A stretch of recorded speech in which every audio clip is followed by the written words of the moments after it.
All right, so let's move away from the advertising business, and that was your start. So you had already incorporated. You were your own company at this time. Did you have an agent?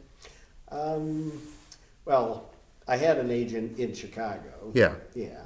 And then, that we decided that, about 95 or so that it was time to come back to Bay, and because our parents were getting Yep. up there, and we had just, had a, getting close to, had a baby, and, Yep. that whole situation. Where you wanted to raise your kids and Wanted to live. get back to where we grew up, So, but before we leave Chicago, the Lou Rawls, Yeah. what did you do there? I did his menu for his restaurant. Yeah. I did a picture, this, kind of jazzy art piece for Yeah. him for his You'll restaurant. never find. Yeah, I think I Yeah. actually have it somewhere stuffed in this big old file my dad had given me. Oh, that's funny.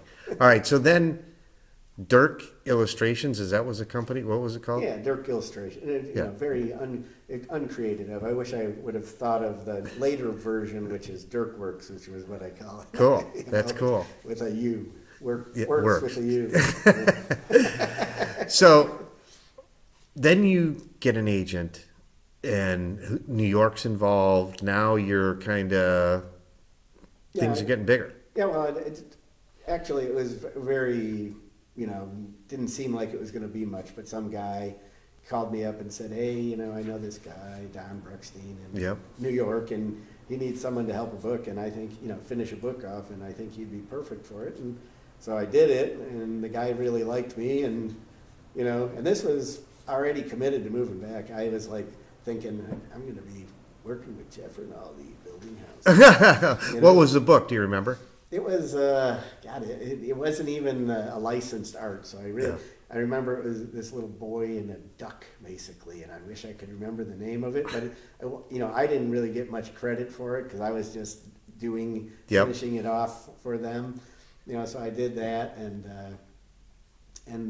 they decided that, hey, we could probably use you, and we do this artwork, and back then you would have to literally submit a sample for every license there was, and they either liked you or they didn't like you. So when you got the license like the Wild Thornberrys or Clifford or any of those, you would submit the drawing and they would pick you, and then you're able to do art for that license. So you would be licensed to be a Clifford the Big Red Dog artist. Magic School, every one of them you had to qualify to be able to do it. Yeah. So whatever if you weren't making the cut, you weren't doing any books. Sure. So I bet. Yeah, so you had to be good enough to get, by that hurdle, and then you had to do the books. So. I bet. Guys, how you doing?